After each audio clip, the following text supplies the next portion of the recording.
Assalamualaikum warahmatullahi wabarakatuh. Perkenalkan, nama saya Erni Rahmawati dengan NIM 22-2020-2212 dari Program Studi Pendidikan Agama Islam, Fakultas Ilmu Tarbiyah dan Keguruan, Universitas Islam Negeri Raden Kota Palembang.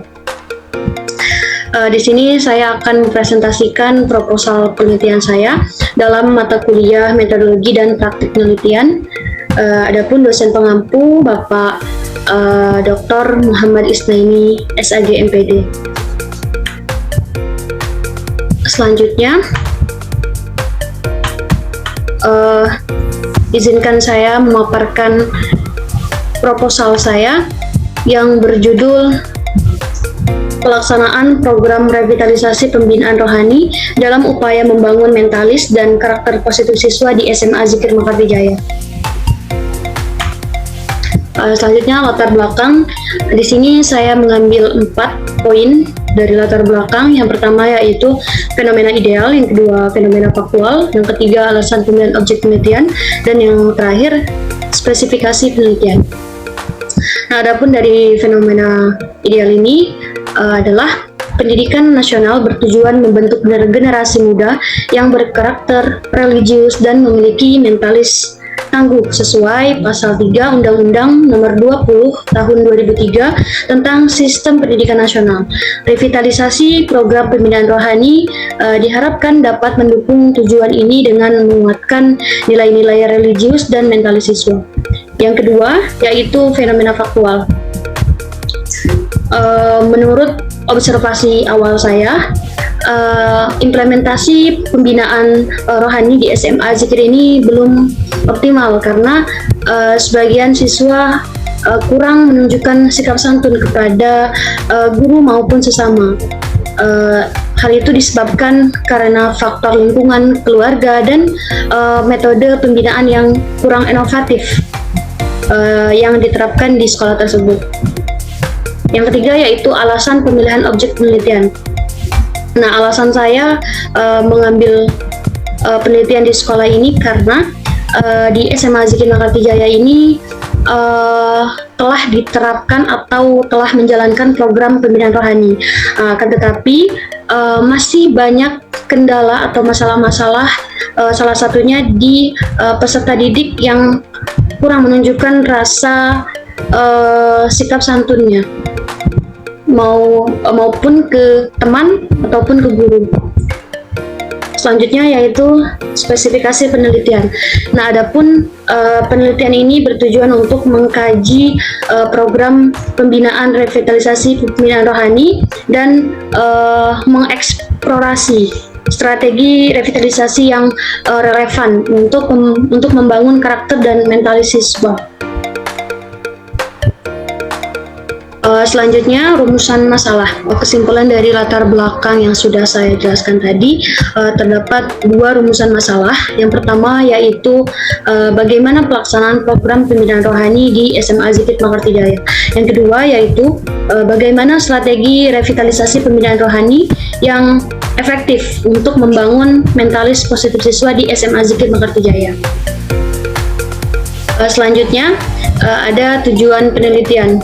Nah, adapun tujuan dari penelitian saya yang pertama yaitu mengetahui pelaksanaan program pembinaan rohani di SMA Zikir Mekartijaya, dan yang kedua yaitu untuk mengidentifikasi strategi revitalisasi pembinaan rohani yang efektif dalam membangun mentalis positif siswa di SMA Zikir Mekartijaya. Selanjutnya tinjauan pustaka. Nah, di sini saya mengambil 3 artikel yang berhubungan dengan program revitalisasi. Yang pertama yaitu artikel yang ditulis oleh Tuti Rohani dan Arifah Istiqomah tahun 2018, yaitu penerapan revitalisasi program di berbagai konteks seperti PPK dan pendidikan vokasi. Nah, hal ini menunjukkan bahwa pembaharuan strategi mampu meningkatkan efektivitas pembinaan. Selanjutnya, artikel yang kedua yang ditulis oleh Raihan dan Muhammad Nasrul Amin tahun 2003 yang berisikan revitalisasi tidak hanya menyasar siswa tetapi juga guru yang berperan penting dalam pembelajaran nilai agama secara moderat dan relevan. Nah, yang ketiga yaitu artikel yang ditulis oleh Dina Rafidiah dan Ahmad Hayhani 2020. Nah, artikel ini berisi tentang studi revitalisasi di lembaga pendidikan yang memberikan panduan untuk membangun kebiasaan baik serta meningkatkan karakter religius melalui program berbasis nilai keagamaan. Selanjutnya, kerangka teoritis. Nah, di sini ada 2 poin tentang kerangka teoritis. Yang pertama yaitu pelaksanaan program pembinaan rohani, yang kedua yaitu strategi revitalisasi pembinaan rohani. Nah, yang pertama yaitu pelaksanaan program pembinaan rohani. Nah, di sini berisikan tentang definisi pelaksanaan, definisi program pembinaan rohani, dan implementasi rencana melalui langkah yang terstruktur. Nah, adapun dalam pelaksanaan program pembinaan rohani ini komponen-komponennya yaitu rencana jelas, sumber daya, tindakan nyata, dan evaluasi. Nah, yang kedua yaitu strategi revitalisasi pembinaan rohani.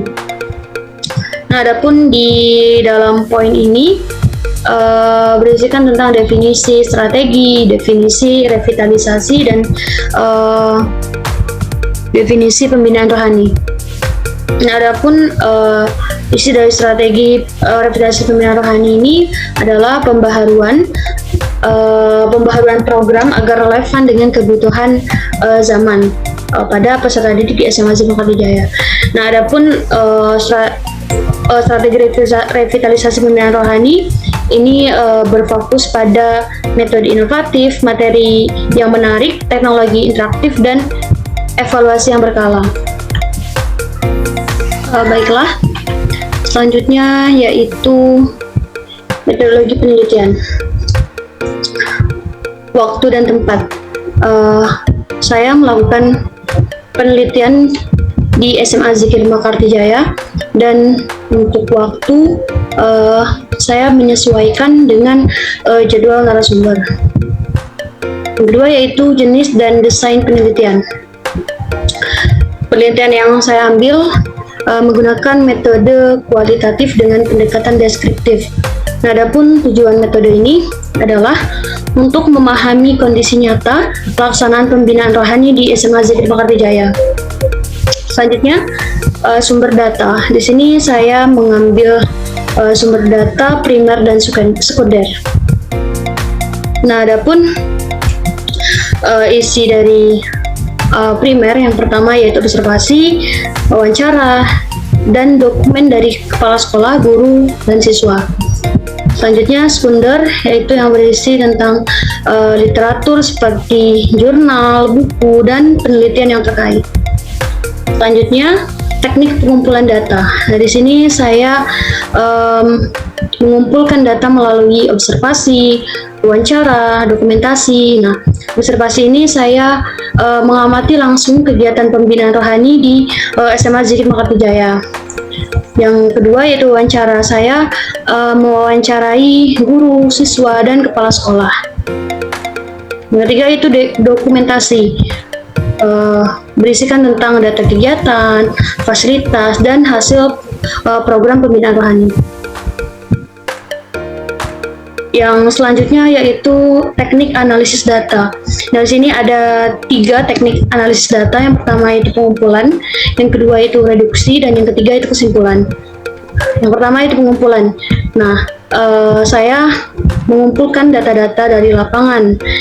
Yang selanjutnya yaitu reduksi. Nah, setelah data di lapangan sudah saya dapatkan dan saya kumpulkan, selanjutnya saya menyederhanakan data tersebut untuk fokus pada ranah tertentu, yaitu program pembinaan rohani.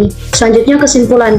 Nah, data-data yang sudah saya dapatkan di lapangan setelah disederhanakan, saya menarik kesimpulan berdasarkan pola temuan yang saya dapatkan di lapangan seperti itu. Selanjutnya yaitu keabsahan data. Dari sini ada dua, yang pertama yaitu triangulasi sumber dan yang kedua yaitu triangulasi metode. Adapun isi dari triangulasi sumber yaitu perbandingan data dari berbagai informan. Yang kedua yaitu triangulasi metode, yaitu penggunaan seperti observasi, wawancara, dan dokumentasi secara paralel. Mungkin itu saja yang bisa saya paparkan. Saya ucapkan terima kasih kepada dosen pembimbing Bapak Dr. Muhammad Istaini, SAG MPD. Kurang lebihnya saya mohon maaf dan kepada Allah saya mohon ampun. Wabillahi taufiq wal hidayah. Wassalamualaikum warahmatullahi wabarakatuh.